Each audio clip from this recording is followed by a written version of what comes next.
রত্ন লয়তান প্রয়াতি, অর্থাৎ সিদ্ধান্ত সুধা সাগর রূপ শ্রীমন মহাপ্রভু রামানন্দ রায় নামা ভক্ত মেঘে নিজ ভক্তি সিদ্ধান্ত সুধা সঞ্চারণ পূর্বক তৎকর্তৃক নিজেই ভক্তির তত্ত্ব অজ্ঞতা রূপ রত্নাকরতা প্রাপ্ত হইলেন।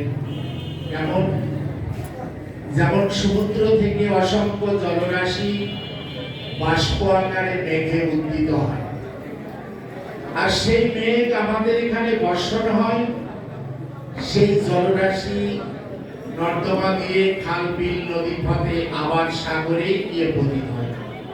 অর্থাৎ সাগরের থেকে এসেছিল, সেই সাগরের জল আবার খাল বিল নদী পথে সাগরে গিয়ে পতিত হয়। তাই কবিরাজ গোস্বামী বলছেন, আপনারা সকলের ভক্ত সমুদ্র, ওই সমুদ্র থেকে যতটুকু কৃপা বাড়ি আপনারা আমার প্রতি বর্ষণ করবেন, ওই সাগরের জল আবার সাগরে গিয়ে পতিত হবে, আমি উপলব্ধ মাত্র। তাই আমি সকল ভক্তের নাকুল চরণে নিবেদন রাখছি, আপনারা আপনাদের কৃপা বাড়ি থেকে কিঞ্চিত কৃপা বাড়ি আমার প্রতি বর্ষণ করুন, যাতে আমার মুখ দিয়ে ভগবানের লীলা কথা স্ফুরণ হয়।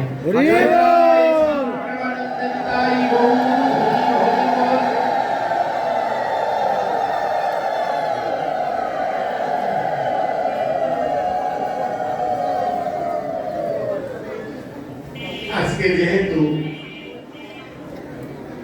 নামযজ্ঞ অনুষ্ঠানের শুভ দিবসের পূর্ব লগ্নে ভাগবতী অনুষ্ঠান, আগামীকাল ভোর থেকে নাম সংকীর্তন মহাযজ্ঞে আপনারা সকলে অবগাহন করবেন। আমাদের শ্রীমান মহাপ্রভু আমাদের কলিযুগের জন্য এই হরিনাম সংকীর্তন যা তিনি নিয়ে এসেছিলেন, এটা গোলকে গোপন ছিল, সেই গুপ্ত ধন তিনি আমাদের কলিযুগের জন্য নিয়ে এসেছিলেন। সেই হরিনাম সংকীর্তন কলিযুগের জন্য যে পাথেয়, সেটা শ্রীমদ্ ভাগবতের থেকে একটি শ্লোকের মাধ্যমে সুখদেব গোস্বামী আমাদের কলিযুগ প্রসঙ্গে, কলিযুগের যে যুগ ধর্ম হরিনাম সংকীর্তন একটি শ্লোকে শুধু বর্ণনা করেছে। আমরা ভাগবত থেকে সেই শ্লোকটি আস্বাদন করবার জন্য প্রয়াসী হব। তার পূর্বে কবিরাজ গোস্বামী চৈতন্য চরিতামৃতের আদি লীলার অষ্টম পরিচ্ছেদে বর্ণনা করেছেন,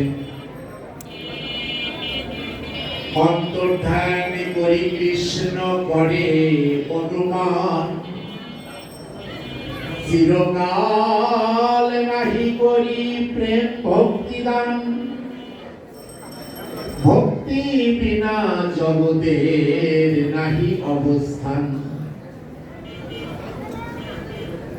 অন্তর্ধান করি কৃষ্ণ করে অনুমান, চিরকাল নাহি করি প্রেম ভক্তিদান।